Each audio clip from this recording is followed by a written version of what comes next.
Hola Julio, gracias, bienvenido, soy Vanessa, soy una mamá y estoy muy agradecida de poder hacerte una entrevista acerca de algo que nos interesa tanto a los papás, que es la alimentación. En estos momentos es muy difícil mantener una alimentación equilibrada con nuestros hijos porque nos llegan mensajes muy contradictorios de fuera. ¿Qué consejo nos darías para poder mantener una alimentación equilibrada en casa? Gracias, Vanessa, gracias por esta entrevista. El primer consejo para mí es no preocuparnos tanto de la alimentación, sino sobre todo de las primeras causas de mortalidad y de accidentes en los niños, que son sobre todo factores que están bajo nuestro control. En la primera infancia los niños no mueren con nada relacionado con la nutrición. Mueren por accidentes de tráfico evitables, mueren porque se ahogan en una piscina, mueren porque se cae por una escalera o porque se cae por un balcón o por un enchufe o por un cuchillo o por una cocina, unos fogones. Entonces, el primer consejo a esos padres preocupados por la alimentación es que se despreocupen un poco de la alimentación y que focalicen sus esfuerzos en recordar que cuando el niño está en la escuela, donde hay un adulto vigilando a 20 niños, ocurren muy pocos accidentes, y sin embargo, cuando el niño está en casa, donde hay muchas veces 2 adultos vigilando a un único niño, ahí ocurren accidentes en muchas ocasiones graves, ¿no? Vigilar constantemente al niño porque corre peligro, su vida corre peligro, no nos olvidemos del cinturón, en el coche mejor la contramarcha, cuidado con las carreteras, etc., ¿no? Lo que deberíamos tener presente, no quitarle ojo. En la piscina, por ejemplo, jamás quitarle ojo. Lo segundo vuelve a no tener que ver exactamente con la nutrición, sí con la salud pública, que son las vacunas. Hay, desgraciadamente, una corriente antivacunas y esa corriente puede poner en serio riesgo la salud de muchos niños. Las vacunas pueden prevenir de 3 a 5 millones de muertes cada año. No vacunar al niño es un serio error y conviene recordárselo a los padres de nuevo, y eso es algo que no es exactamente nutricional y que tiene que ver con su salud. Y lo último que yo diría antes de empezar a hablar de nutrición, que tampoco tiene que ver con la salud, es el buen ambiente en el hogar. La hostilidad en el hogar se correlaciona con niños que tienen no solamente peor autoestima, sino que además comen peor. Tienen más riesgo de obesidad y más riesgo de trastornos de comportamiento alimentario. Así que intentemos generar un ambiente en el hogar en el que haya calidez, en el que haya armonía, en el que haya respeto. Si tenemos una discusión con nuestra pareja o con nuestros padres o con nuestros amigos, no la tengamos delante de los niños. Intentemos evitar que el niño presencie situaciones agresivas, situaciones violentas. Y una vez que ya entramos en el terreno de la nutrición, lo primero, lo más importante, en la primera infancia por lo menos, es la lactancia materna, que es un pilar de salud pública descuidado, y las tasas de lactancia materna han aumentado, pero no en absoluto lo que debería. Los estudios rigurosos constatan que si queremos que nuestros hijos de mayores coman bien, lo más importante es que nosotros comamos bien. No es tanto lo que dices, sino lo que haces. Eso es educar. Educar es educarte a ti. Yo estoy convencido que los niños nos educan a nosotros. Tú ves que tu hijo es un espejo de lo que tú estás haciendo mal y dejas de hacerlo mal para que él no lo haga mal. Por lo tanto, te ha educado él a ti. Bien, primero, el ejemplo de los padres. Y el segundo, la disponibilidad en el hogar. Ojos que no ven, corazón que no siente. Hay un par de psicólogos a los que admiro mucho, que son Alberto Soler y Conchine Rouget. Ellos dos tienen un libro que se llama Hijos y Padres Felices, y en él tienen una explicación muy buena para esto que explico de la disponibilidad en el hogar y de los ojos que no ven, corazón que no siente. Ellos dicen, pon en tu casa un cajón en el que se lea, lo escribes tú, no abrir bajo ningún concepto. Tú misma, y yo mismo, por supuesto, al cabo de un rato, no hace falta que pasen días, lo abrirás a ver qué había ahí dentro. ¿A que sí? Y en otro cajón dicen ellos, Alberto y Conchine, pon aquí siempre los juguetes. Lo escribes, el rotulador. Ahí no los pondrás. ¿Bien?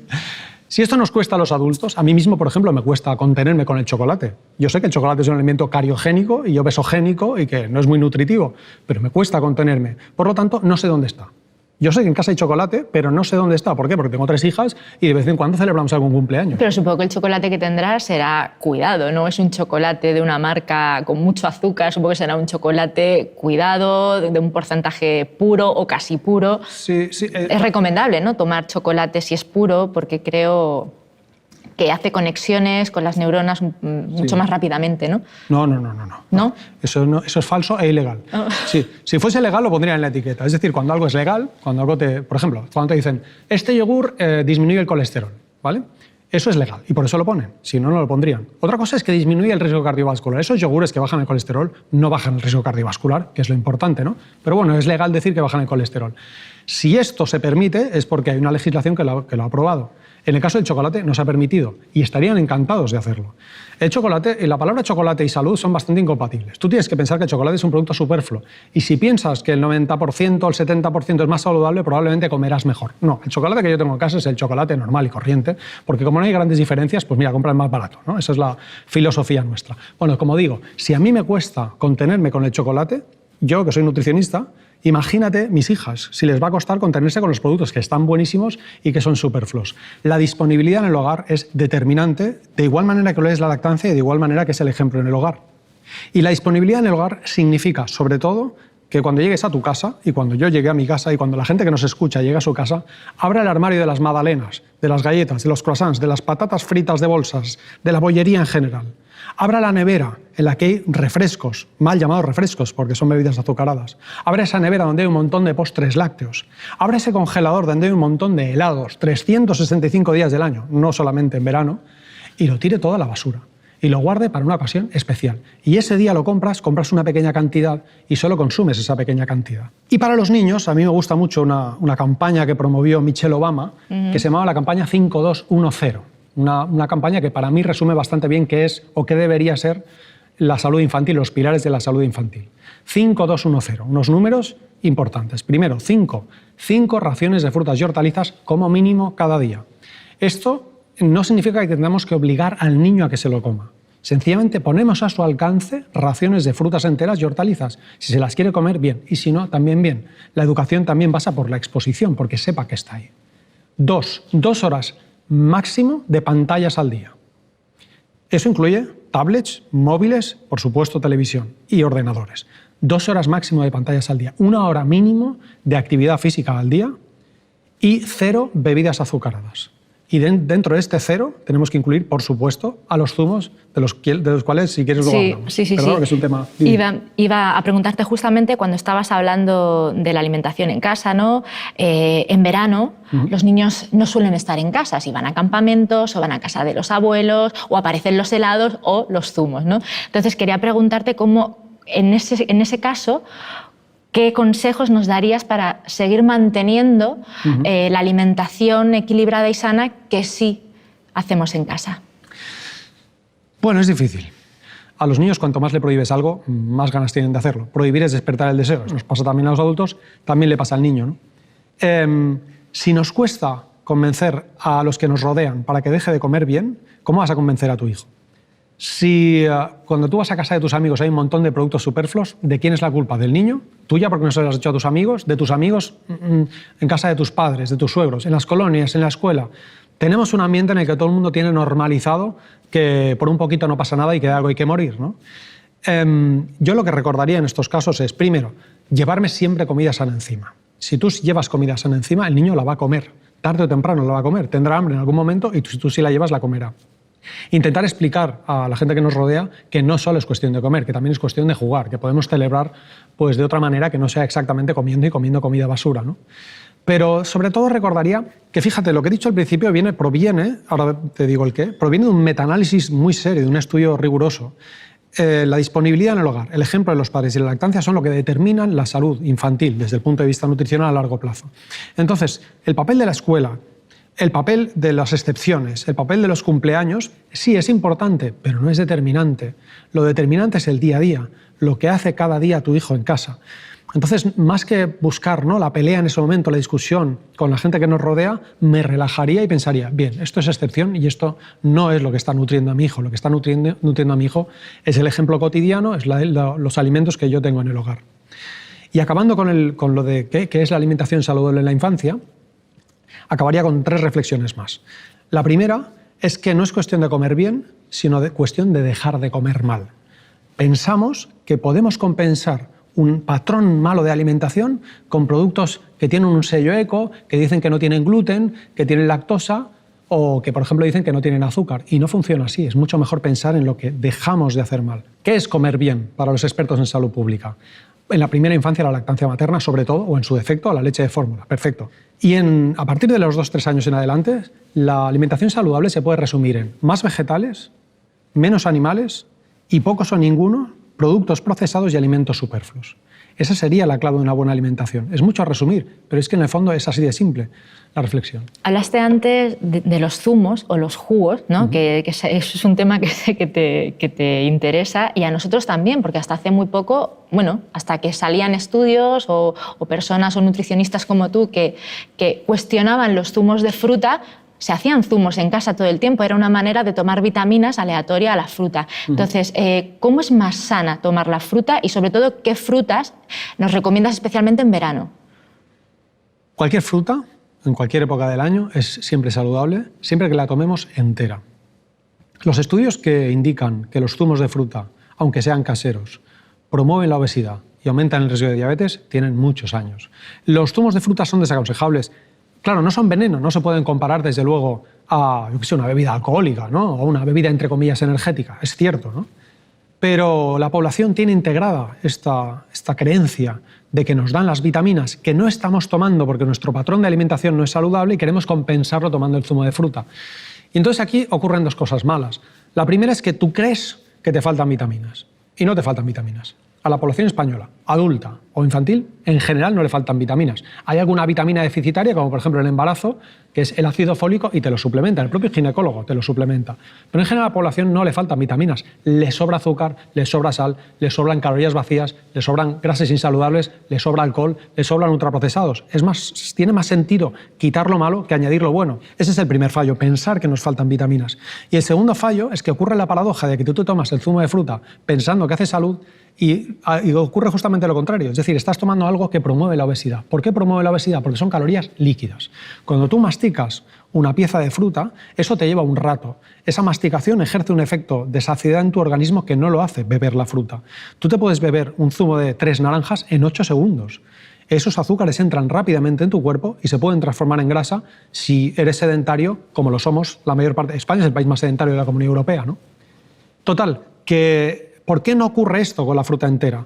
Pues no ocurre porque sus azúcares no son libres, no están liberados. Cuando están en forma de zumo, entran rápidamente en tu cuerpo y cuando los masticas, entran lentamente. Por eso, la OMS llama, la Organización Mundial de la Salud, denomina a los azúcares de la fruta entera azúcares intrínsecos. Tiene una denominación diferente que los de la fruta en forma de zumo, que se llaman azúcares libres, que son los mismos azúcares libres que puedes encontrar en una bebida azucarada mal llamada refresco. Respondiendo a tu pregunta, ¿qué fruta conviene que tomemos en verano?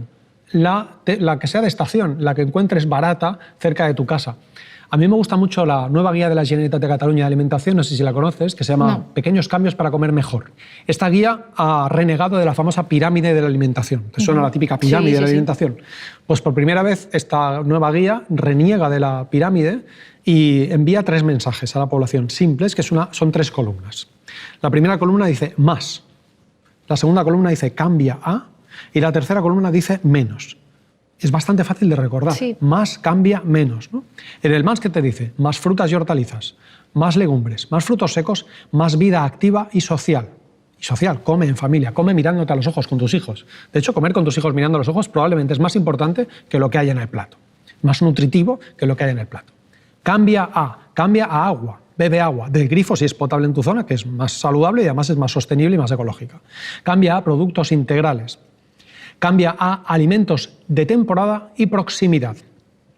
Esto es importante, de temporada y proximidad. Venía un poco lo de qué fruta tenemos que tomar. Pues será siempre más recomendable tomar una fruta de temporada porque es más barata, porque es más sostenible y de proximidad porque tiene menos huella de carbono. No es lo mismo comprar una fruta que viene de la otra parte del mundo, que va dejando, ¿no?, un montón de residuos en el medio ambiente, que comprar una fruta que viene de cerca, de un cultivo de cercanía de no muchos kilómetros, ¿no? El tercer mensaje que emite la nueva guía de la Generalitat de Cataluña es menos. Toma menos azúcar y productos azucarados, toma menos sal y productos salados, toma menos carne roja y carnes procesadas y, por último, toma menos alimentos ultraprocesados. Tienes una fórmula, ¿no?, para describir los buenos hábitos saludables, que es a través de la palabra saltar, ¿no? Sí. Entonces me gustaría que lo explicaras. Sí, gracias. En el libro Secretos de la gente sana puse este acrónimo, SALTA. Pero en el penúltimo, en el Más vegetales, menos animales, que escribí junto a Juanjo Cáceres, el doctor Juanjo Cáceres, pensamos que le faltaba algo a ese acrónimo. Y le pusimos una R. El 87% de las enfermedades no transmisibles o enfermedades crónicas, que son las que se llevan a la mayor parte de gente que queremos al otro barrio, es decir, que matan a nuestros seres queridos, tienen que ver con el estilo de vida. y por eso se me ocurrió este acrónimo de SALTAR. Son enfermedades que todos tenemos en la cabeza, como por ejemplo enfermedades cardiovasculares, como por ejemplo cáncer, como por ejemplo diabetes tipo 2. De hecho, 2 de cada 3 personas que fallecen a nuestro alrededor son solamente por estas 3 patologías. Así que todos conocemos a alguien que ha muerto por una de estas patologías, ¿no? Pues, ¿cuáles son los pilares de ese estilo de vida? Hay otros factores que influyen en el estilo de vida, ¿eh? Por cierto, por ejemplo, las vacunas que hemos mencionado antes, ¿no? O por ejemplo, la seguridad alimentaria. Y los alimentos son seguros. Otra cosa es que sean sanos, pero son seguros, ¿no? Los pilares de una buena salud son, en nuestro medio, ese sedentarismo, huir del sedentarismo. El sedentarismo está ocasionando en nuestro medio cerca de 5 millones de muertes cada año. Es uno de los principales factores de mortalidad. Y eso es importante sobre todo si recordamos que España es un país muy sedentario, es uno de los países más sedentarios de la Comunidad Europea. Hay autores que consideran que debería considerarse un factor de riesgo trabajar sentado. Hay muchos países donde se trabaja de pie. Deberíamos movernos más a menudo y como mínimo hacer 10.000 pasos, que seguro que lo sabes, y yo llevo siempre un reloj encima contándome los pasos, y que por cierto están a punto de subirlo. La OMS está planteando subir esta cifra. A más. A más, que ya está bien, el 10.000, pero bueno, si puede ser, cuanto más mejor también, ¿no? Sin lesionarnos. Bien, la A, alcohol. Y cuidado que no he dicho alcoholismo. Alcohol. La OMS dijo en 1985, cuanto menos, mejor. Es un mensaje que sigue siendo válido. Cuanto menos alcohol, mejor. Yo me permito añadir, cuanto más, peor. Porque hay gente que no acaba de interpretar el mensaje y piensa que una copita de vino es buena, y no, una copita de vino no es buena. No solamente no es buena, sino que es peligrosa, ¿no? L, lactancia artificial. No es cuestión de decir a la gente, da el pecho, porque no funciona. Cuando emitimos mensajes de lo positivo que es dar el pecho, las mujeres no dan el pecho. Y sin embargo, cuando transmitimos a la población que la lactancia artificial supone asumir ciertos riesgos, no significa que vaya a matar al niño, porque no funciona así. Las tasas de lactancia materna aumentan. Entonces, no tenemos que basarnos solamente en lo que yo creo que está bien, en el positivismo, ¿no? Y en el positivizar el mensaje, sino en lo que ha demostrado, de verdad, de forma rigurosa, que aumenta las tasas de lactancia materna, que, como digo, son un pilar de salud pública. Si hago una foto a un niño que ha tomado el pecho y a otro que no ha tomado el pecho, no hay diferencias. Mi hermano pequeño, por ejemplo, que nos llevamos 1 año y medio, él y yo, Jaime tiene la misma salud que yo o más, y él no tomó el pecho. Tabaquismo. Las cifras de tabaquismo en España estaban disminuyendo y han dejado de disminuir, están estancadas y posiblemente estén aumentando. Algo está pasando y es momento de recordar a la población que el tabaco mata. Una persona que fuma es una persona que probablemente, en el 50% de los casos, va a morir a causa del tabaco y en todos los casos va a tener consecuencias sobre su salud. Se estima que en España mueren cada día 150 personas por culpa del tabaco. Eso es como si un avión se estrellase sin supervivientes cada día. En el tabaco, por cierto, y acabo con el tabaco, el mensaje que tenemos que decir a la población es: pida ayuda sanitaria para dejar de fumar. La ayuda sanitaria multiplica por 10 las posibilidades de que tú dejes de fumar. En parte porque has pedido ayuda. Porque esto pasa como cuando vas al psicólogo, ¿verdad? Yo cuando he ido al psicólogo, ya no he ido. Hay una voluntad. Hay una voluntad de cambio, efectivamente, que es importante. A, alimentación malsana. No te digo come bien, te digo deja de comer mal. La alimentación malsana se sabe que es un factor causal en las enfermedades cardiovasculares y las enfermedades cardiovasculares son la primera causa de muerte en nuestro medio. Así que no es cuestión de a mí no me va a tocar. Probablemente a ti quizá no te toque, pero a escala poblacional sí toca. Comemos mal, comemos fatal y esa mala alimentación va a determinar nuestra salud a largo plazo. Hay una frase de Jonathan Swift que dice: todo el mundo quiere cumplir muchos años, pero nadie quiere ser viejo. La gente en España tiene una esperanza de vida bastante alta, vivimos unos 85 años, pero de los 65 a los 85 vivimos en un cuerpo achacoso. Y en ese cuerpo achacoso ha influido los 65 años que hemos estado comiendo mal y, por supuesto, siendo sedentarios, por supuesto, tomando alcohol o, por supuesto, fumando. La R, que es la última, es relaciones dañinas. Aquí pedimos ayuda a Mónica Albelda, una psicóloga y nutricionista, para ayudarnos a redactarlo, porque yo no soy psicólogo.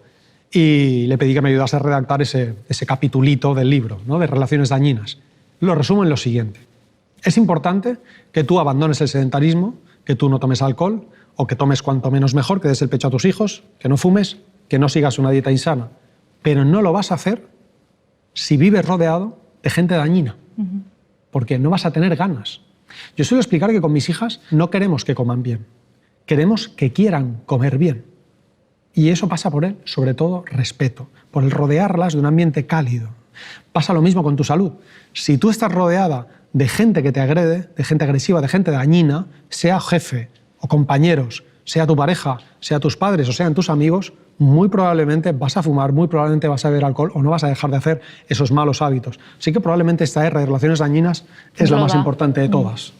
Sí, has hecho alusión antes al consumo de alcohol y bueno, todos hemos oído siempre de que una copita de alcohol al día es casi recomendable y sano, ¿no? Incluso hay médicos que lo recomiendan mucho.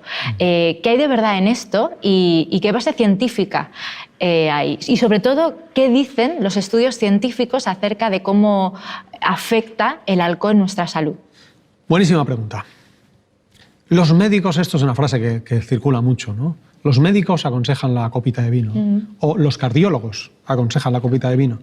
Yo me tomé la molestia en cierta ocasión de revisar si era verdad que los cardiólogos recomendaban la copita de vino y no es verdad. Porque las entidades de cardiología desaconsejan la copita de vino. Por ejemplo, la American Heart Association te dice no empiece a beber alcohol. Y no hay ninguna razón médica ni sanitaria para que la población empiece a beber alcohol, ni siquiera una copita de vino. Ocurre a veces, no sé si has escuchado alguna vez a alguna mujer que ha dicho, me ha dicho el ginecólogo que el estrés de dejar de fumar es peor que el hecho de fumar. Sí. ¿A qué lo has escuchado? Pero incluso embarazada, ¿eh? En embarazadas. Incluso sí, embarazadas, una locura. O también con el alcohol. La copita de vino me ha dicho el ginecólogo que es peor el estrés de quitarme, ¿no?, la copita de vino que me relaja. Es decir, una cosa es lo que dice la gente, que dicen los médicos, y otra cosa es lo que de verdad dicen los médicos. Un médico es persona y también se equivoca. Y un médico no solamente es persona, sino que además puede ser una persona vendida a la industria del vino, que los hay. En España tenemos unos cuantos, no voy a decir nombres, pero tenemos médicos que cobran pingües beneficios por decir que la copita de vino es saludable. E incluso a veces algunos publican artículos científicos y no declaran sus conflictos de interés en esos artículos científicos. Están diciendo cosas buenas del alcohol y están omitiendo que ellos están cobrando un dineral por decir que el alcohol es beneficioso, ¿no? La población es víctima de muchos mensajes distorsionados. También hay medios que participan en esto, que ponen titulares que son sensacionalistas y que son falsos y que te hacen creer en los beneficios de la copita de vino.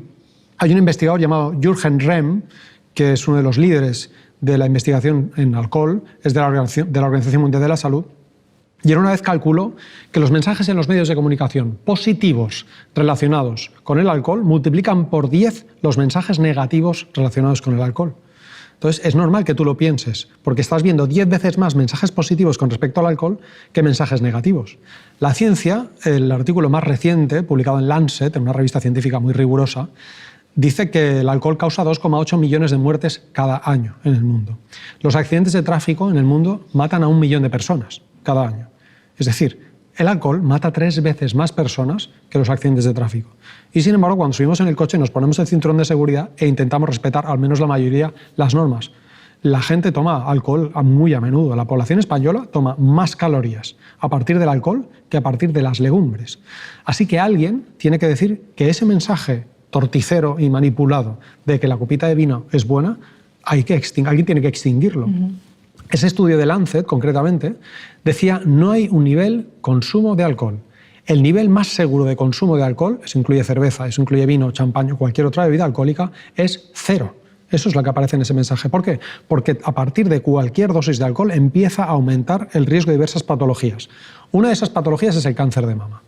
El cáncer de mama es uno de los cánceres más frecuentes en mujeres, cerquita del cáncer de pulmón, causado sobre todo por el tabaco. La investigación más reciente sobre esto indicaba que una mujer que tome una botella de vino al cabo de la semana, que no es tanto, por cierto, porque una copita al día, al final, al cabo de la semana, puede perfectamente sumar una botella de vino, está aumentando su riesgo de cáncer de mama tanto como si se fumase 10 cigarrillos al cabo de la semana. Todos sabemos que el cigarro, que el tabaco, produce cáncer, pero casi nadie sabe que el alcohol produce cáncer de mama. Cada copa de vino incrementa un 5% tus posibilidades de padecer un cáncer de mama. E insisto, el cáncer de mama es un cáncer muy frecuente. Cualquier dosis de alcohol aumenta el riesgo de cáncer de boca, de esófago, de estómago, de intestino o de mama.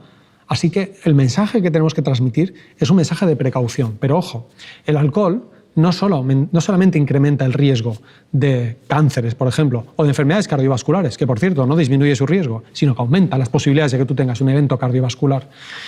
También genera accidentes de tráfico, porque en la mitad de los accidentes de tráfico está implicado el alcohol. El alcohol desinhibe, y al desinhibir puedes hacer cosas buenas, pero también cosas malas. Hay gente que se desinhibe con el alcohol y se suicida. Hay gente que tiene riesgo de suicidio. Hay gente que es agresiva. y si toma alcohol se vuelve todavía más agresiva. Hay mujeres que están embarazadas y no saben que están embarazadas. Durante los primeros meses, la mitad de las mujeres no sabe que está embarazada y sigue bebiendo alcohol. Y esto puede generar un trastorno muy conocido, que es el trastorno del espectro alcohólico fetal, que tiene unas consecuencias nefastas sobre la salud del niño y sobre la propia familia, ¿no? Y desde luego puede generar alcoholismo. En una investigación se observó que el 20% de los bebedores, entre comillas, moderados, entre comillas, porque este mensaje de moderación es un mensaje torticero, es un mensaje manipulado, el 20% al año siguiente eran dependientes del alcohol. Hay un abogado experto en derecho alimentario que se llama Francisco José Ojuelos, que ha evaluado en muchas ocasiones esta cuestión del alcohol desde el punto de vista sanitario, pero también desde el punto de vista legal. Insiste mucho en que una persona que tiene dependencia al alcohol ha pasado por 3 fases. La primera fase es un consumo de bajo riesgo. La segunda fase es un consumo abusivo. Y la tercera fase es una dependencia del alcohol.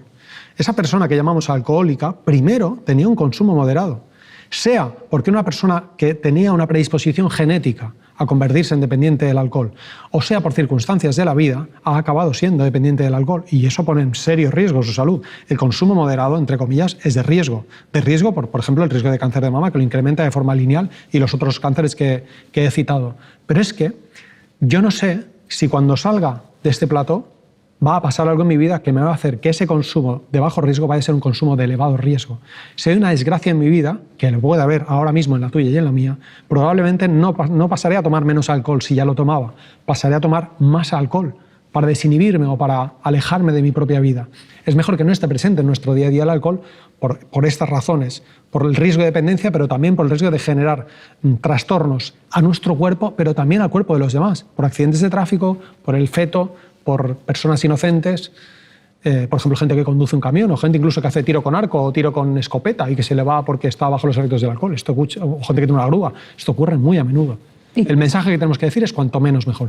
¿Y qué consejos nos darías a las madres o padres que tenemos hijos y que realmente tienen contacto con el alcohol? Bueno, mi hija porque es muy pequeña, pero tiene hermanas adolescentes que se mueven en un entorno en el que, aunque sea de manera moderada, es la manera de comunicarse, socializar, ¿no? ¿Cómo podemos interiorizar o que ellos interioricen que el alcohol debe estar desterrado de sus vidas? Buena pregunta. Los niños en España empiezan a beber más o menos alcohol a los 13,9 años. Eso es la cifra media. Los hay que antes y los hay que después. Es una cifra muy temprana. Mucho. Muy temprana. Te imaginas un niño de 13,9 años bebiendo alcohol. Eso es terrible para su salud. ¿Qué podemos hacer? En realidad, lo más importante para que se disminuya el consumo de alcohol es aumentar el precio y limitar su publicidad. Y eso ya no depende tanto de nosotros. Publicidad, por cierto, directa, indirecta y encubierta, porque la publicidad del alcohol campa a sus anchas en cualquier medio. Nosotros como padres, ¿qué podemos hacer? Sobre todo, ser un ejemplo a seguir. Si tú estás bebiendo alcohol todos los días delante de tu hijo durante 13,9 años, que es lo que hacemos casi todos los padres, por eso digo que nos educan, yo bebía alcohol. Muy poco, yo pensaba que era moderado, hasta que mis hijas fueron creciendo y pensé, no puedo beber alcohol delante de ellas. ¿Con qué cara le digo yo a mis hijas que no beban alcohol cuando tengan 14 años si yo llevo 14 años bebiendo alcohol delante de ellas? Lo mejor es que yo no lo beba. Y cuando llegue el momento en que lo beba, no reñirles, no pegarles sermones, por más autoridad que lo sea. Yo creo que la clave es sencillamente que llegue el momento en que nos puedan preguntar nuestra opinión, porque valoren nuestra opinión. Y eso significa respetarlos. Darles ejemplo, por supuesto, pero respetarlo. Que el día en que lo hagan te lo puedan explicar. Por supuesto, explicar los riesgos del alcohol, eso ya se presupone, ¿no? Pero ¿qué credibilidad tiene que yo te explique los riesgos del alcohol si yo a su vez lo estoy tomando, ¿no? Escuchar, estar, valorar sus opiniones, no interrumpirles mientras hablan, no reñirles cuando cometen errores. Nosotros también los cometemos y los hemos cometido y los cometeremos, sino sencillamente estar y acompañar. Y recordar que tú también fuiste adolescente y también bebiste alcohol. Yo a mis hijas solo les he dado un consejo con respecto al alcohol. Que no lo mezclen con bebidas, entre comillas, energéticas, porque puedes acabar teniendo una intoxicación etílica, por razones que son largas de explicar. Cuando pides muchas cosas a tus hijos no te hacen caso. Esta gente que está todo el día riñendo a sus hijos, no cruces, no hagas esto. Bueno, no cruces sí hay que decirle porque es peligroso, ¿no? Pero no toques esto, vístete, tápate, ponte el paraguas, ponte los zapatos. Y al final das tantas órdenes que se desgasta tu autoridad. ¿Qué tenemos que hacer? En resumen, en mi opinión, que no soy un experto, por cierto, en psicología infantil, pero bueno, si me preguntas mi opinión, yo me veo en la obligación de decírtela, ¿no? No bebas delante de ellos y cuando te lo explica, cuando te explique que ha bebido, escucha sin juzgar y sin criticar. Hablaste antes, bueno, has hecho ya la relación entre el alcohol y el cáncer, ¿no? En el libro que has escrito junto a Juanjo Cáceres, desmitificas creencias e ideas o mitos que hay acerca de la alimentación como prevención del cáncer, ¿no? ¿Qué opinas o qué sientes acerca de este tema? ¿Cómo lo ves? Juanjo y yo pensamos en escribir este libro sobre todo a causa de un bestseller llamado Mis recetas anticáncer, de una doctora que se llama Odile Fernández. En su libro dice, por ejemplo, entre muchas cosas así, dice que para curarte del cáncer tienes que coger agua del grifo, quitarle el cloro. No, tienes que coger agua mineral, filtrarla, quitarle el cloro, ponerla al sol, dejar que se vitalice, que tome toda la energía del astro rey y que pongas voy a curarme y te la bebas diciéndole al agua que me voy a curar, y que eso tiene un poder inimaginable. El límite lo pones tú y tu imaginación. Eso es lo que dice en ese libro. En un libro dedicado al cáncer. Estas, entre muchas afirmaciones por el estilo, nos llevaron a pensar que hay buena parte de la población que va a dejar de lado un tratamiento oncológico, que es lo único que le va a salvar la vida, para aferrarse a falsas terapias que le vayan a llevar al otro barrio. Una persona que sigue terapias, entre comillas, alternativas, digo entre comillas, y debería decir terapias también entre comillas, porque ni son terapias ni son alternativas a la medicina convencional, tiene un 400% más de posibilidades de morir prematuramente. ¿Por qué? Porque se está alejando del tratamiento que tiene base científica, que es el único que ha aumentado la esperanza de vida en pacientes con cáncer. Hace unos años morían todas las personas con cáncer. Hoy, afortunadamente, no es así. Entonces, si tuviese que resumir el libro, sobre todo es aléjese de las falsas terapias. No haga caso a lo que no le diga su oncólogo. Si su oncólogo no se lo dice, muy posiblemente es porque no sea importante. Otro motivo que nos llevó a escribir el libro es que mucha gente piensa que la dieta no tiene nada que ver con el cáncer, que el cáncer es cuestión de mala suerte. Así como hay gente que piensa que la dieta produce todos los tipos de cáncer, ¿no? Y que se cura con la dieta, y no ninguna de las dos cosas, ni la dieta produce todos los cánceres, ni la dieta cura el cáncer, la dieta no cura ni ha curado ni curará el cáncer. También hay gente que piensa que el cáncer es cuestión de mala suerte o de genética o de factores hereditarios, y tampoco es así. Dice el Fondo Mundial para la Investigación del Cáncer, en su último y más reciente informe, publicado en 2018, que solamente del 5 al 10% de los cánceres son debidos a factores genéticos hereditarios. Es decir, buena parte de los factores que contribuyen a nuestro riesgo de cáncer no son factores hereditarios. Uno de ellos, por ejemplo, es la edad. Este no es modificable. Yo no puedo modificar mi edad, pero sí puedo modificar el saltar. El sedentarismo, alcohol, lactancia artificial, que influye en el riesgo de cáncer, tabaco o alimentación malsana. Eso sí puedo modificarlo, ¿no? Y desde luego queríamos informar sobre los factores que hay que tener en cuenta cuando una persona ya tiene cáncer. Cuando tienes cáncer, aunque la dieta no te va a curar el cáncer, la dieta es importante, porque como tomes pocas calorías, hay personas con cáncer que se quedan muy delgadas, que tienen lo que se llama la caquexia tumoral.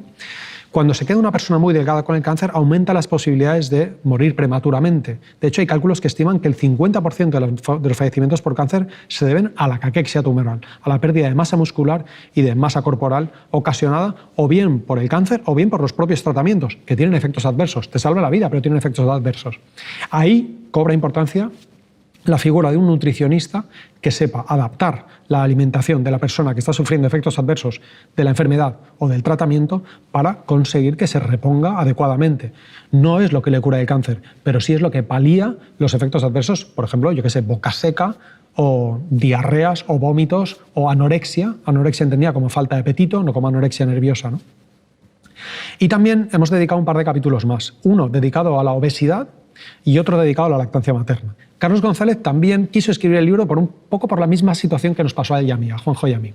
Juanjo y yo, como te he comentado, queríamos revertir esos mensajes que nos hacen creer que tú puedes curar tu cáncer pues quitando el gluten de tu dieta, no utilizando el microondas o dejando de lado las sartenes de teflón. Tonterías como catedrales, pero que la gente las sigue al pie de la letra porque lo ha dicho un médico, ¿no? Eso es peligroso. Pues en el caso de Carlos González ocurrió que él había leído que diversos autores, incluyendo por supuesto Odile Fernández, dicen que beber leche materna puede curar el cáncer. No sé si lo habías oído alguna vez esto. No. Sí. Entonces, esto se traduce en que hay un montón de mujeres dando su propia leche materna para que personas con cáncer se curen o palíen los efectos adversos del cáncer. Esa leche materna se está quitando a bebés, por ejemplo, prematuros, que se estarían beneficiando de la leche materna. ¿Pero esto es una práctica común o una práctica que está emergente? ¿Emergente? Sí. Sí, es una práctica emergente. De hecho, si tú pones en internet puedes comprar perfectamente. Y entonces él empezó a ver los riesgos. Los riesgos son, uno, el que te he comentado, es decir, niños que se están quedando sin leche materna porque alguien se los está dando a grupos de apoyo a la lactancia materna, mujeres que se sienten culpables porque no pueden dar suficiente leche para todas las personas que tienen cáncer a su alrededor, porque si tú empiezas a dar leche materna, ¿a quién le das y a quién no?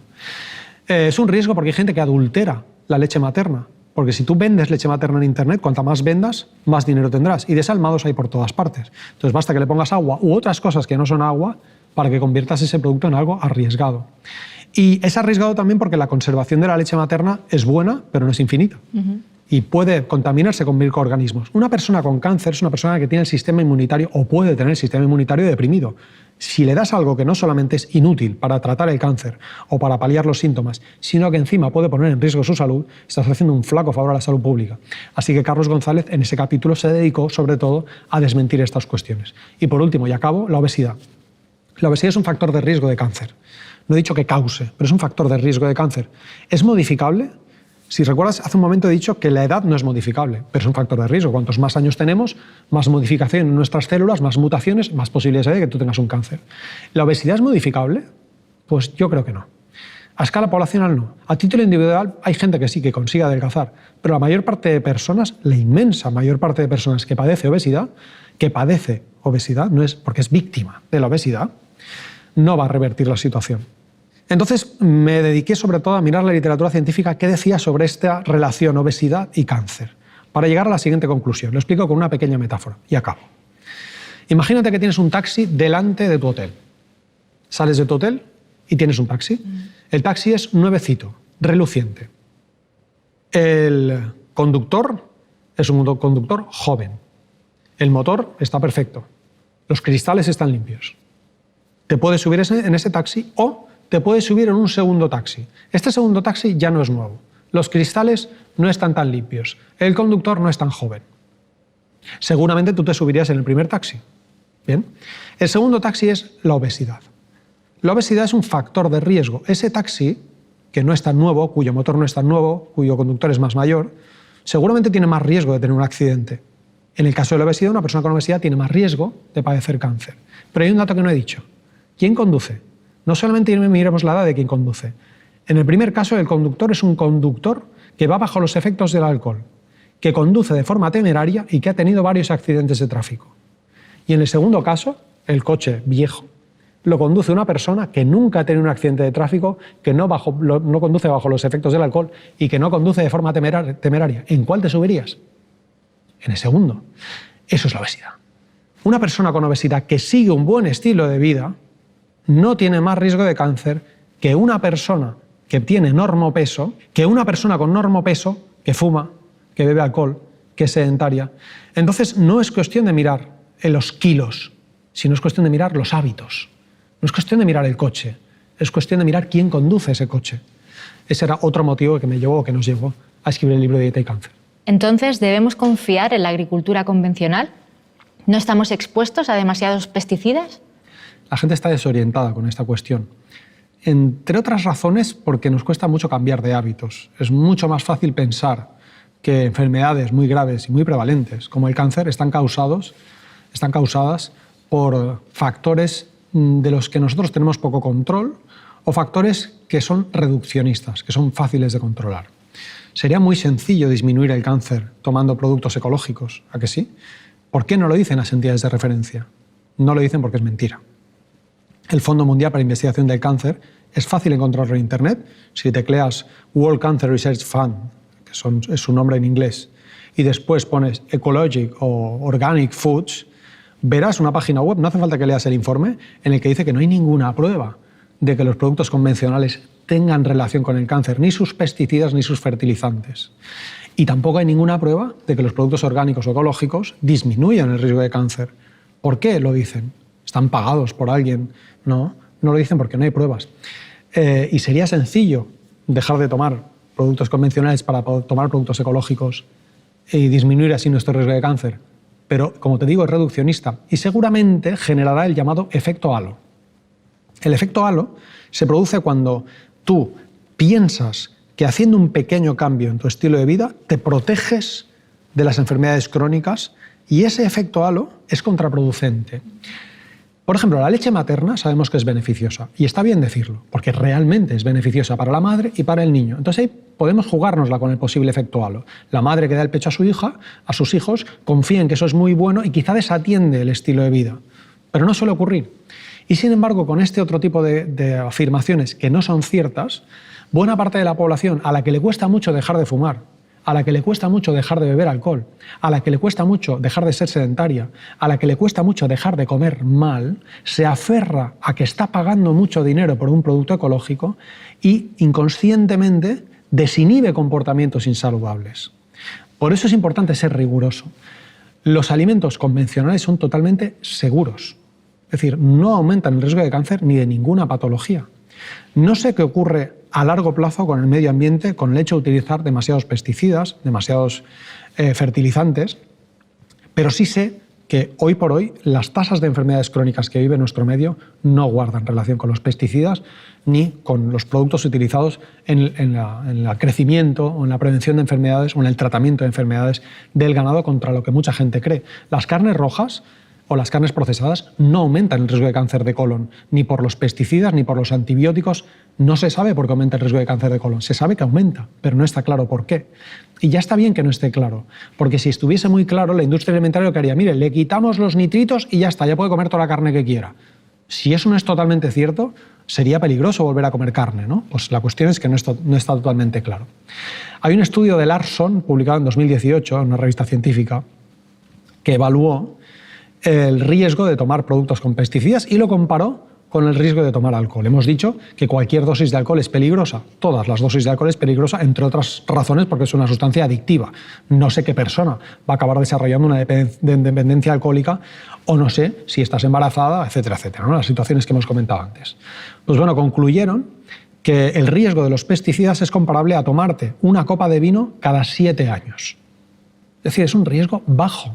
Sí, es cierto que pueden suponer un riesgo para la población, pero es un riesgo ínfimo. Es un riesgo del que tú no te tienes que preocupar.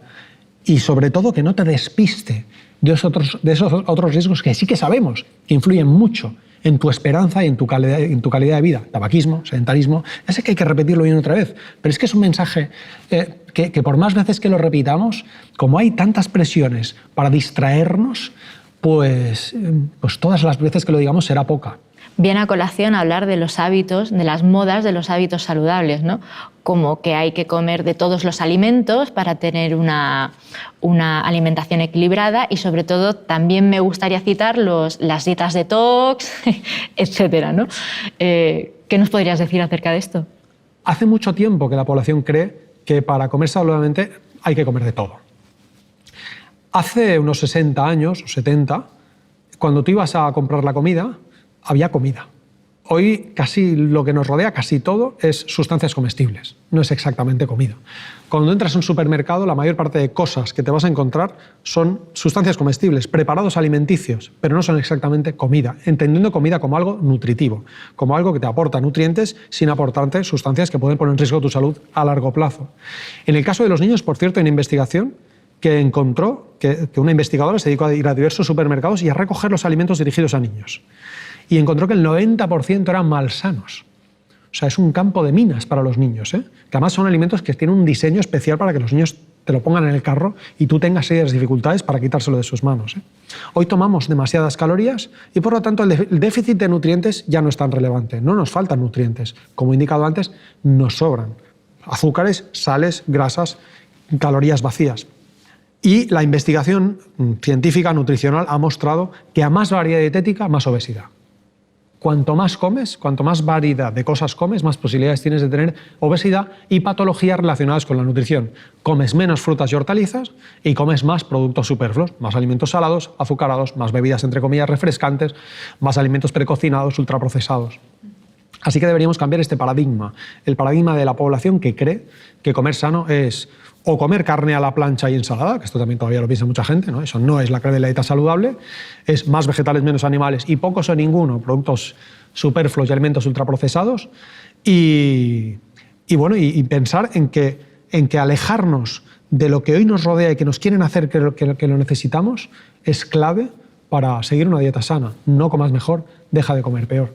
Esa sería la respuesta. ¿Qué hacer cuando hay muchos papás o mamás que funcionan con esta por mamá, esta por papá, esta hasta que se termina en el plato? O sea, forzamos a los niños a que se terminen el plato porque tenemos la creencia de que si no se comen la ración que le hemos puesto es que no están bien alimentados. O sea, ¿cuándo sabemos que un niño está bien alimentado y que está comiendo bien?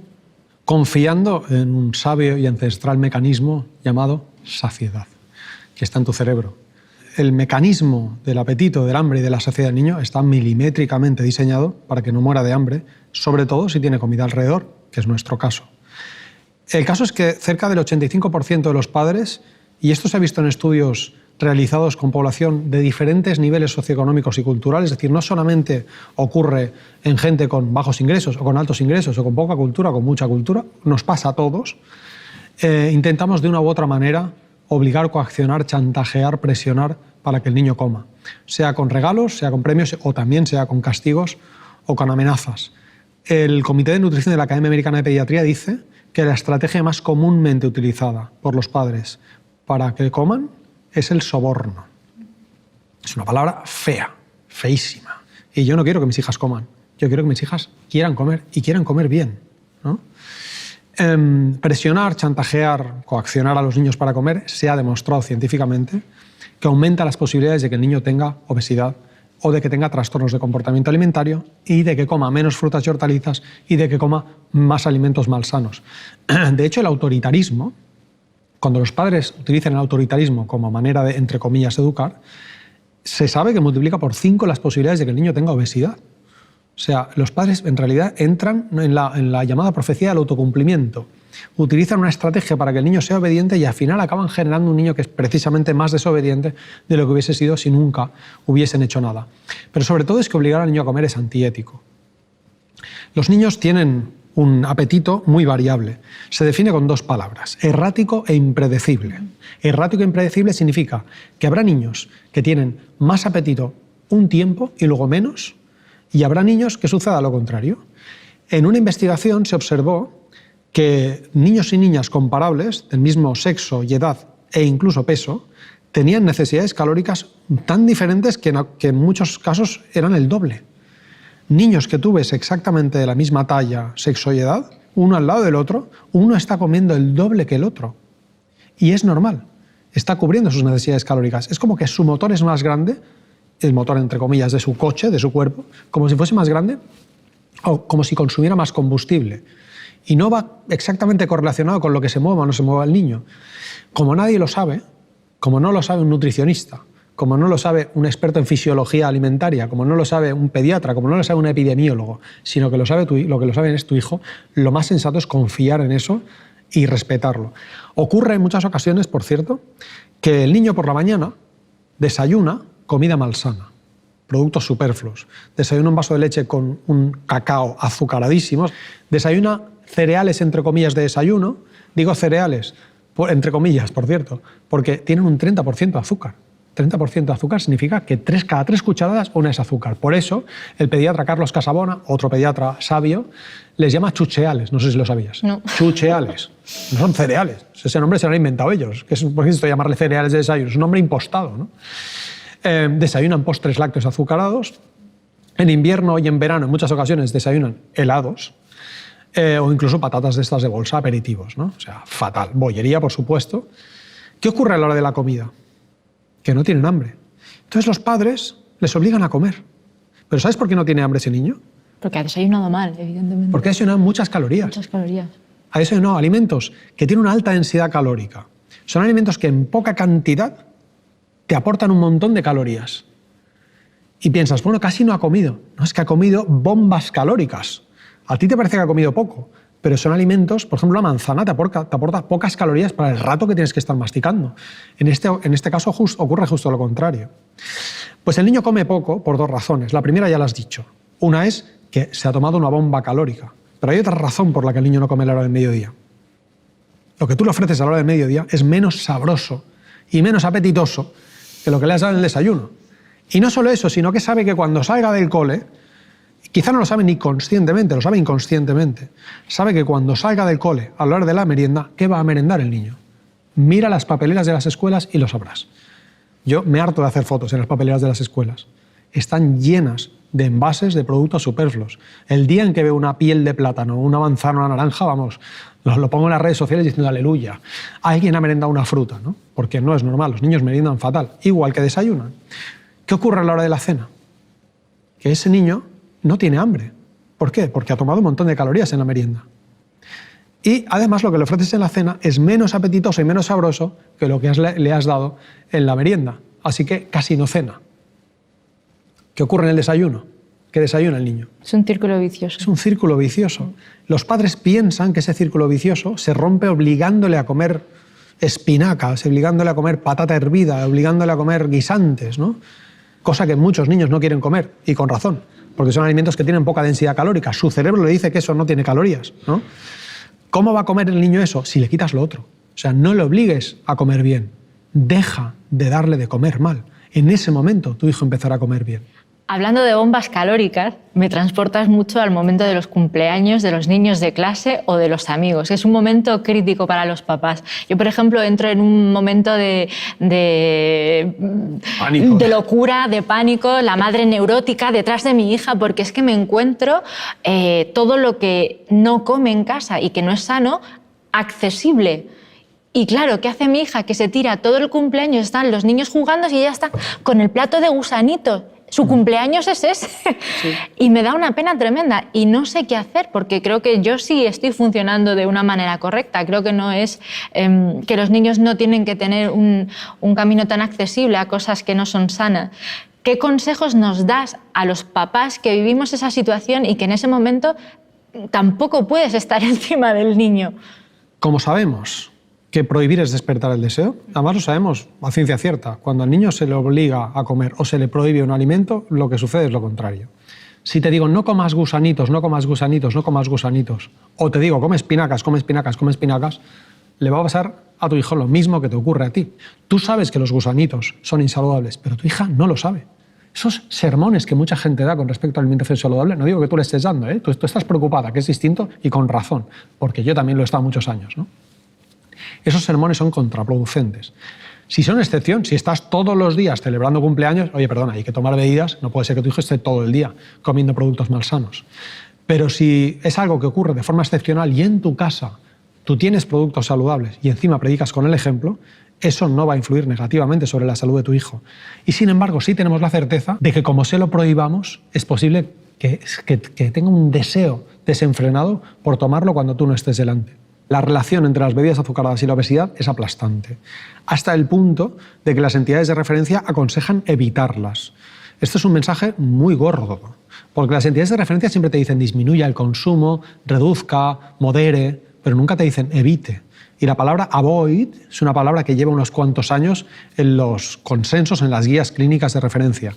Hace poco, por cierto, se ha añadido un grupo de alimentos a los avoid, que son los cárnicos procesados, es decir, embutidos y fiambres. La relación de los cárnicos procesados con el cáncer colorectal es muy clara, es un nivel de evidencia muy elevada que no va a cambiar con el tiempo, ¿no? Bueno, pues es el mismo nivel de evidencia que tienen las bebidas azucaradas. Nos llegan mensajes muy contradictorios, desde la publicidad, estudios. Entonces los padres estamos un poco desconcertados, no sabemos muy bien cómo actuar. Este es el caso de que a lo mejor te cuente esto acerca de los cumpleaños, de la neurosis, ¿no? Entonces, bueno, es un poco el extremo. ¿Cómo afecta y qué medidas se pueden tomar para que este tipo de información o que este tipo de información sea mucho más directa, más veraz? Yo el primer consejo que daría es no te creas a nadie. Y eso me incluye a mí, por supuesto. Sé escéptica.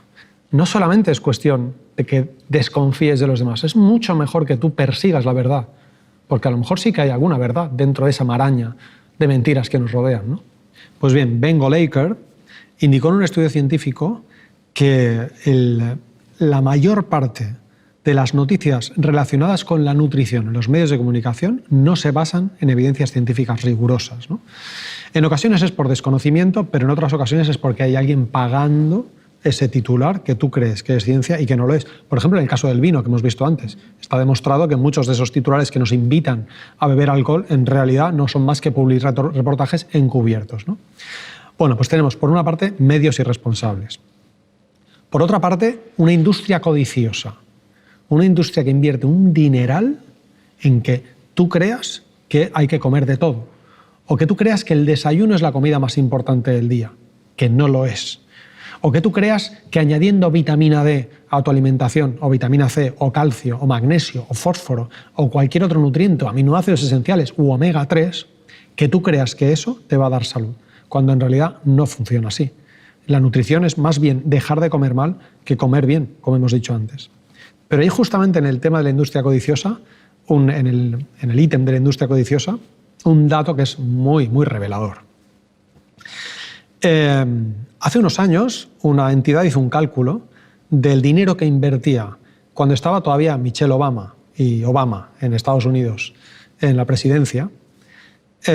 ¿Cuánto se invertía en la campaña 5 al día para promocionar el consumo de frutas y hortalizas en la población? La campaña 5 al día, supongo que la conoces, es esa campaña que intenta que tomemos como mínimo, los adultos, 5 raciones de frutas y hortalizas al día. Digo los adultos porque a los niños hay que ofrecer, no obligar, ¿vale? En el caso de los adultos sí que se nos insista que tomemos esas raciones de frutas y hortalizas. ¿Cuánto dinero gastó durante un año la administración Obama en promocionar el consumo de frutas y hortalizas? Gastó $5 millones, que no está mal, es un dineral. ¿En qué gastó ese dinero? Pues en pagar a gente como yo para que haga conferencias, para que hable en las escuelas. Invirtió ese dinero regalando cajas de frutas en las escuelas, dando trípticos, poniendo anuncios en la calle, poniendo anuncios en televisión o cuñas radiofónicas. No está mal, $5 millones. Bien.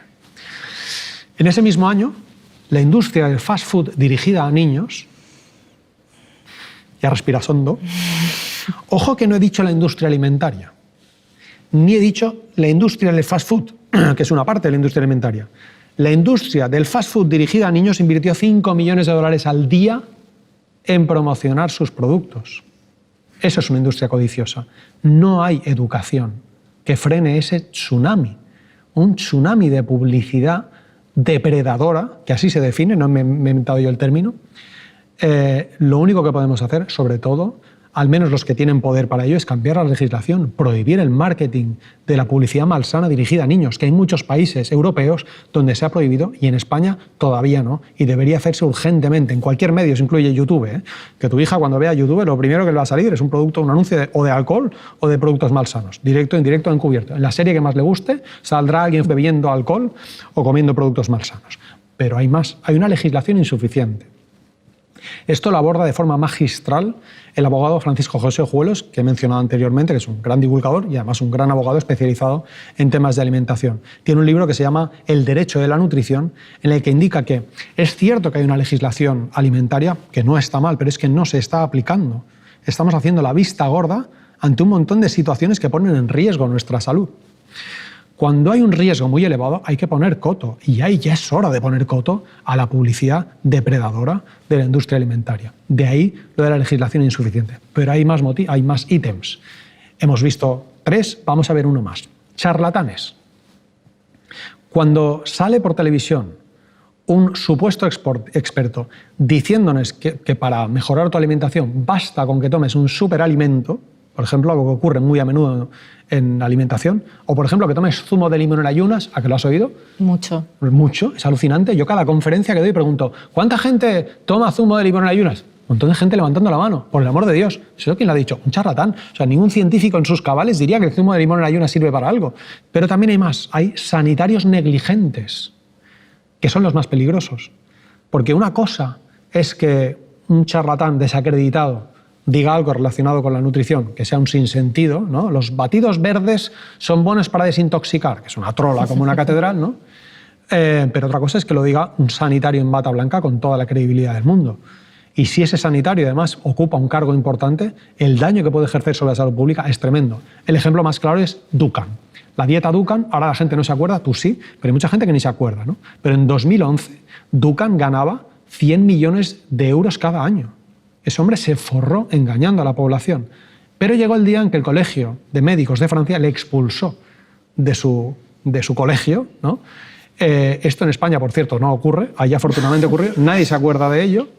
Yo cuando criticaba a Dukan en 2011, que yo hice un informe, yo coordiné un informe del Ministerio de Sanidad, pues criticando esta dieta, que era inútil para perder peso, que era peligrosa y, por cierto, que era ilegal, las afirmaciones que hacía eran ilegales, ¿no? Cuando la criticaba lo hacía porque el riesgo que supone para la población que un médico, con la credibilidad que tiene un médico en nuestra sociedad, es mucho mayor que si lo dice un medio de comunicación, que si lo dice un famoso o que se lo dice pues, no sé, un charlatán, ¿no? Entre comillas, ¿no? Añadiría, y ya acabo, los famosos, por cierto, ya que los he mencionado, ¿no? Un charlatán es distinto a un médico y un médico es distinto a un famoso. En muchas ocasiones la gente cree más, da más credibilidad a un famoso que a todas las cátedras y títulos que tú puedas tener detrás. Cuando sale un famoso anunciando un producto malsano, eso es peligrosísimo. Hay una frase que me gusta mucho de la doctora Margaret Chan, la exdirectora general de la Organización Mundial de la Salud, una mujer muy admirable, que dijo: ninguno de los factores que determina la obesidad infantil está bajo el control del niño. El niño es víctima, por ejemplo, de ese famoso ambicioso que le han pagado un dineral por anunciar un producto insano. ¿Qué podemos hacer nosotros para hacer frente a todo este bombardeo, ¿no? de inputs?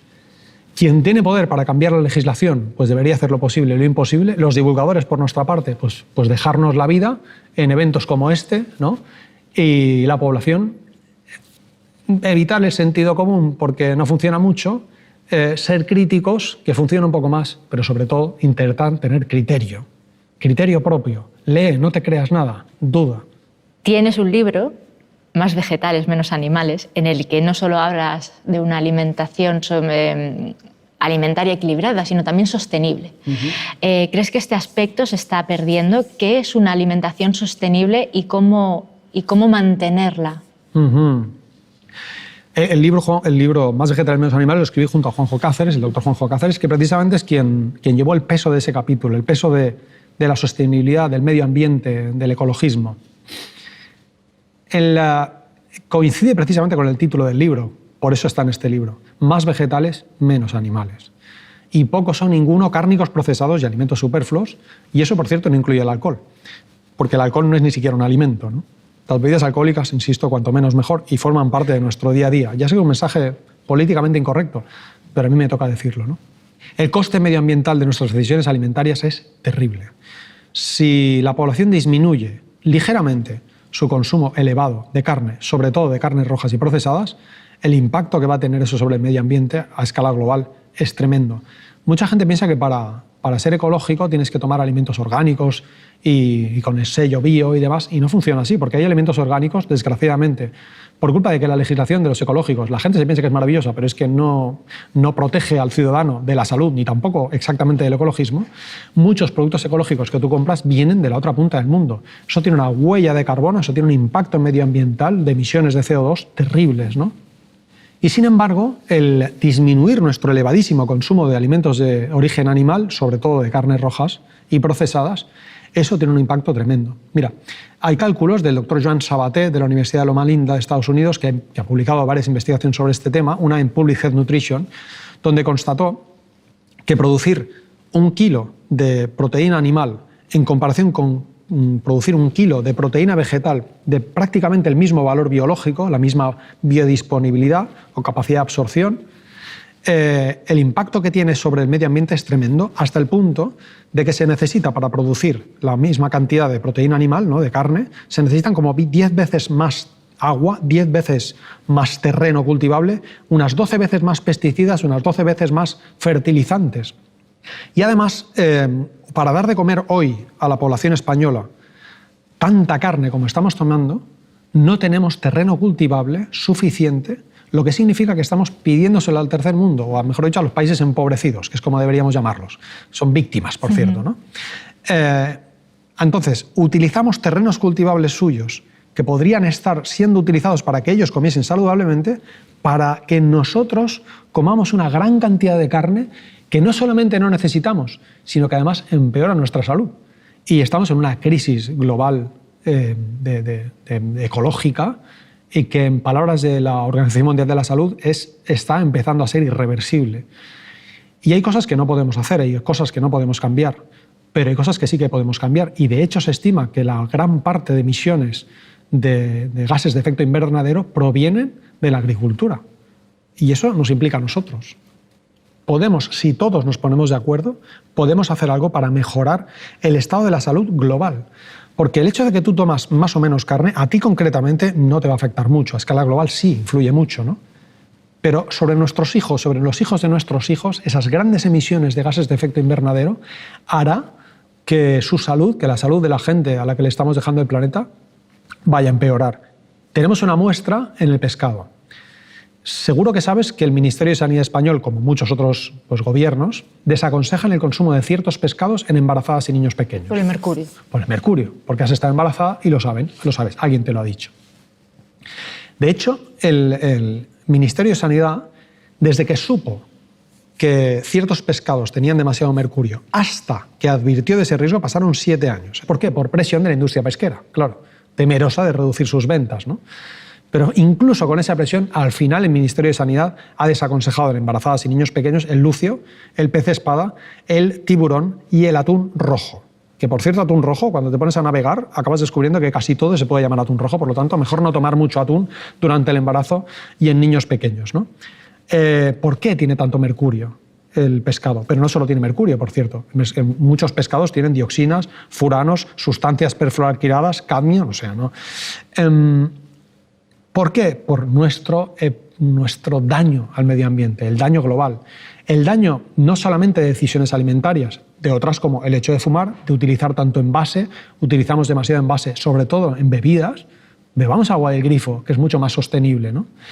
Pero también en que conducimos demasiado, utilizamos demasiado el coche, deberíamos ir más a pie o más en transporte público, utilizamos demasiadas pilas, somos demasiado consumistas y eso a largo plazo sobre el medio ambiente tiene un impacto tremendo, ¿no?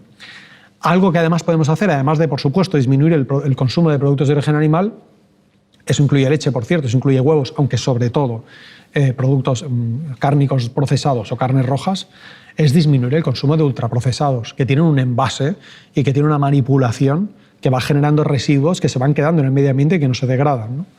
Y añadiría una tontería más, que es no tomar demasiados congelados.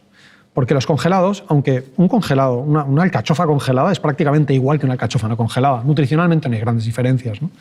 Pero sí hay una diferencia sobre el medio ambiente, porque conservar esa alcachofa o ese pescado o esa carne o ese lo que tú quieras congelado requiere mucha energía. Y esa inversión energética a largo plazo la acaba pagando el planeta, porque eso va generando daño en el medio ambiente. Y como colofón, ¿qué hay que hacer para que se coma bien en las escuelas?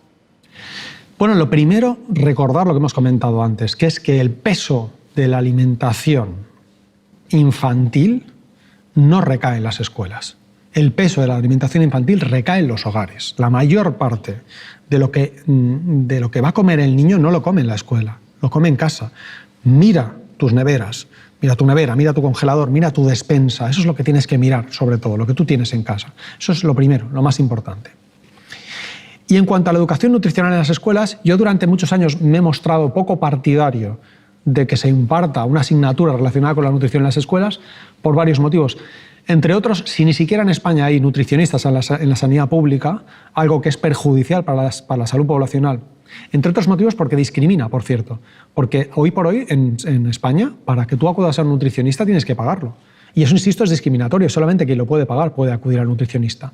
¿Quién va a dar las clases volviendo a la escuela? ¿Quién va a dar las clases de educación nutricional en las escuelas? Si ni siquiera hay nutricionistas en la sanidad pública.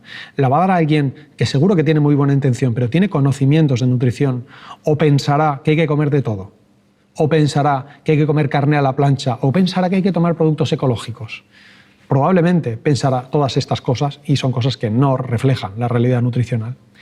He dicho que lo pensé durante muchos años hasta que apareció un artículo científico que me gustó mucho y lo publiqué en mi blog y lo titulé Una buena educación nutricional en las escuelas, estrategia antiobesidad. Así lo titulé y ahí encontrarán el paper, la revista científica de base que motivó que yo me animase a retractarme de ese miedo que tenía a la educación nutricional en las escuelas. ¿Y por qué? Porque demostraron, mediante un estudio bien diseñado, que con esa estrategia que ahora comentaré, los niños sí comían mejor, sí dejaban de comer peor y sí tenían menos tasas de obesidad. Y la estrategia, curiosamente, no era positiva, era negativa. Sabes que yo he comentado el saltar, ¿no? Que son cosas negativas. Evite el sedentarismo, evite el alcohol, evite la lactancia recita. Ya, pero es que funciona así. Ya sé que no es muy romántico, pero es que funcionamos más bien cuando nos dicen los riesgos que cuando nos enumeran los posibles beneficios. Bueno, pues se dedicaron a enseñar a los niños y que ellos mismos lo enseñaran y que ellos mismos hiciesen talleres y trabajos muy pocos ítems relacionados con la nutrición. Los ítems fueron: 1. Evita las bebidas azucaradas. 2. Evita el fast food. 3. Evita los aperitivos, sobre todo los aperitivos salados. 4. Evita las pantallas o disminuye las pantallas, ¿no? El tiempo de sedentarismo, sobre todo ante una pantalla. Y 2 cosas positivas: haz más ejercicio, que también dijeron evita el sedentarismo, y toma más frutas y hortalizas, que también dijeron toma menos productos malsanos, ¿no? Esto se tradujo de forma clara en que los niños comieron mejor o dejaron de comer peor. Los daños a la salud no se compensan tomándote soja germinada. Es mejor que recuerdes que tanto para tus hijos como para ti, la clave es alejar de tu día a día los productos malsanos que piensas que son excepción, pero que en realidad son norma. Ese sería el resumen.